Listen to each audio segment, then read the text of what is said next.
And we're back here on the GSMC Baseball Podcast, bringing you our second segment, which is going to be talking about the Red Sox. But before we do that, I'd like to ask you again to please like and follow the show. We do get a number of questions from viewers, so to ensure that your question does get read in the air, please use the link, gsmcpodcast.net. It really does help the show, and it really does mean a lot, so thank you so much for that. And let's get into our second segment for today. All right, so our second segment here is going to be talking about the Red Sox and the trade deadline that they are going to be having. Now, there was an article put out today by Ken Rosenthal just talking about the Red Sox trade deadline and what he thinks they should do and some rumors involving it. So I did want to give my personal thoughts on it. And I think the Red Sox are a very interesting team going into this trade deadline. I think they're a team that has really exceeded expectations. I really don't think their general manager and their front office expected them to be in the type of position they are right now. So it is going to be very interesting to see how they do handle this trade deadline and handle the decisions they do have to make. Now, again, this is a team I thought going into the year was going to be very mediocre. I thought they would finish last in their division, not because they were that bad, but because I just thought there was 4 teams that were good, and they were not good, but just mediocre. But this year has been a big, big improvement for them. Been really, really nice, and they've done great. I mean, they're right within the reach of the wild card right now, have been very competitive all year, are very clearly third in that division right now, and have had a lot of players exceeded expectations. I mean, one of the big guys that have exceeded expectations for them is the man you're seeing on the screen right now, Tanner Houck.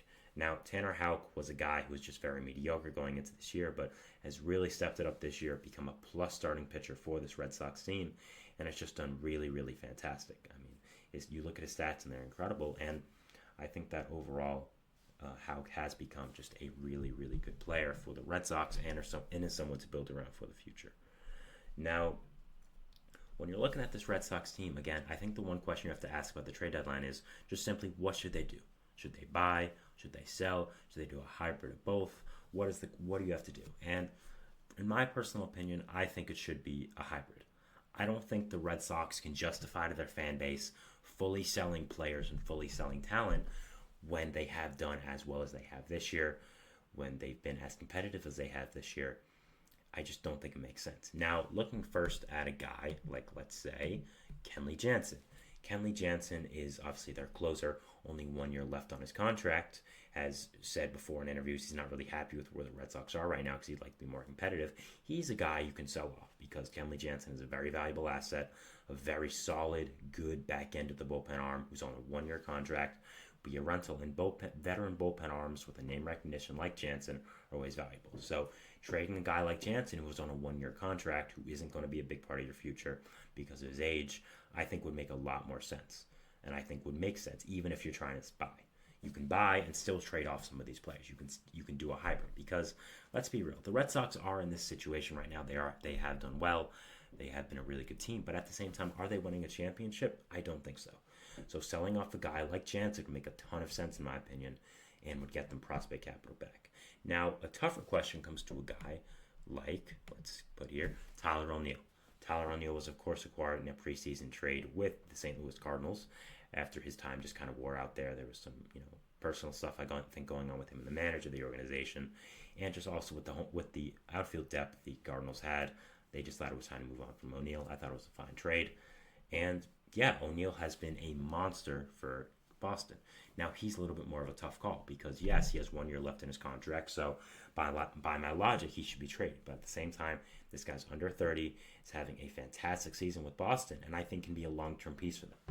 Is really fitting in there, and personally, if I was a Red Sox executive, I was a Red Sox fan, I'd look to extend O'Neill before I'd look to trade him. Now, I wouldn't trade him immediately after if I can't get an extension done, but I would think about it. I would offer O'Neill maybe a 5-year contract. I think something in the AAV of 10 to 15 million make a lot of sense for a guy who's done really, really well hitting the baseball, has fit in really, really well in the city of Boston and become a fan favorite, someone who plays defense really well. I think O'Neill's a very valuable asset.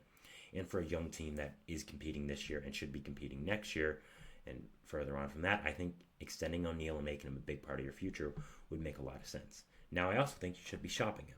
There's a lot of teams that could use a big, powerful right-handed outfield bat, and if someone offers you a prospect that you feel you can't say no to, I would also do that because you're in this type of situation. I mean, yes, you look at the Red Sox right now, and they are 4th in the wild card. They're only 1.5 games out, but first of all, they're not going to win their division. I mean, let's be real, they're not better than the Yankees. They're not better than the Orioles. So they're not winning that. That's out of the conversation. Then let's go to the wild card. So the wild card, first off, the 4 seed, you're not making that because that's either going to be the Yankees or the Orioles. Obviously, one of those teams is either going to win the AL East or they won't and will make the wild card, so you're not winning that. And then let's look at the other teams. Minnesota and Kansas City are above you. Do I think you're better than Minnesota or Kansas City? I don't. I think both have better talent than you. I think both are well prepared for a playoff run. So I don't think that either. I don't think you have a good chance of going over either, and I don't think you're as good of a team. Even looking past that, I mean, Houston's done pretty fantastic over the past few weeks. Just had a nice series win in Queens versus the Mets, so that was really impressive by them. So do I even think you're better than the Astros right now? Not really. So if you're a Red Sox fan, you're a Red Sox executive, you have to look at the question of what are we going to do this trade deadline? What is going to happen? What is the type of direction we are going to take this team and this franchise? And it is going to be interesting. I mean, some other guys I think you could look to trade are your bullpen arms like Chris Martin. A starting pitcher like Nick Pivetta is kind of in the same situation as a Tyler O'Neill, where he's become a nice part of your core, but I just don't know if he's going to stay. And let's say you do extend O'Neill. I think you could have a really, really good team next year. I mean, you have some nice pieces like, of course, Connor Wong at the catcher position. You have Tristan Casas at first base. Second base, you'll probably have Cedeno Rafael. Shortstop, slot in Trevor Story there. Third base, of course, Rafael Devers. Then you're going to find a place for, first of all, Wilyer Abreu. Let's say you extend Tyler O'Neill. You're also going to be having Marcelo Mayer, who's going to come up soon. So there's a lot of young talent coming in with this team, and I think the Red Sox could be very competitive this year. And I think extending O'Neill to a nice contract would be beneficial for both parties, and I think would help out this team a lot and really get their core going for the future and make it a lot more efficient and just a lot better looking going into the future. Now, the starting pitching is where it becomes a question. You, of course, have Brian Bayo, who's had a rough season this year, but is on a long-term contract, so he's not going anywhere. You have him. You have Tanner Houck, who's going to be a big part. You could extend Nick Pivetta, which would be interesting. So I think you really have Houck and Bayo as the two other guys. Whitlock, I think, has had a really great season as well, so you could look for him as a person for the future as well. So you have really those three guys. And then I think it becomes interesting is where do you get that ace? Because as much as I like the guys in your roster, like I said, Bayo, Whitlock, I like Pivetta, of course I love Tanner Houck. Where are you going to go after this? I think you do have to get an ace. As much as I love Houck, I don't think any of these guys are aces. And I think looking at the free agent market this year, Corbin Burnes makes a lot of sense. He's, of course, known to the AL East now, being in Baltimore for this year. You could throw a huge contract at him, model of consistency at the top of that rotation. And I think that would create a really, really good young core and going into the future. I mean, again, you have a lot of pieces on the offensive side of the ball. Connor Wong has turned into one. Tristan Casas, Cedeno Rafael's long-term. Wilyer Abreu's been fantastic. Rafi Devers, of course. Marcelo Mayer. Kyle Teal should be up soon. Kyle Teal is an interesting situation. I don't really know where he's going to play. But so the Red Sox have a nice future, and I think this trade deadline is going to determine a lot of that. I think that young players who may be expiring, I think you should extend, but you should also look to trade guys like Chris Martin and Kenley Jansen, who are going to be valuable trade pieces on the market, who maybe could help you win, but how much you really are going to win is the question. So I think really they should buy and sell.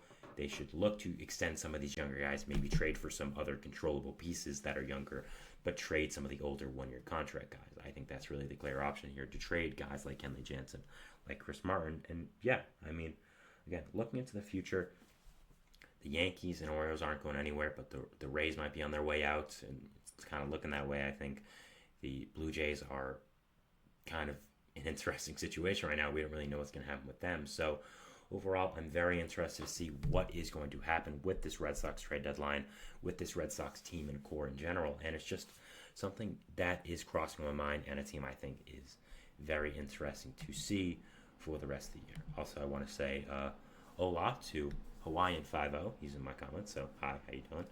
But overall, the Red Sox are going to be a very interesting team to watch. There's a lot of decisions to be made, and I really think they could shape up the trade deadline if you trade Kenley Jansen, if you trade Chris Martin, guys like that who are going to be big pieces. Maybe you decide to trade Nick Pivetta and Tyler O'Neill, which I think would be big pieces for this team and would be huge pieces on the trade market that could get a lot back. So overall, again, are going to be a very, very interesting team to watch. be someone I really am putting all eyes on, and I think they're going to be a team that has a lot of decisions to make, not just for this year, but for the future as well, and I'm very excited and interested to see what they do end up deciding. So yeah, that is our second segment here, talking about the Red Sox and their trade deadline and just some thoughts about them. We'll be moving into our third segment, which is going to be talking about the new home run derby rules and what is going on there. Just wanted to talk about the home run derby. There's a lot of news going on with that. So yeah, we'll be talking about it, and we'll see you after the break. So thanks, and bye. Looking for your daily fix of sports talk without having to pay for it? GSMC Sports Network is available on YouTube. Just search GSMC Sports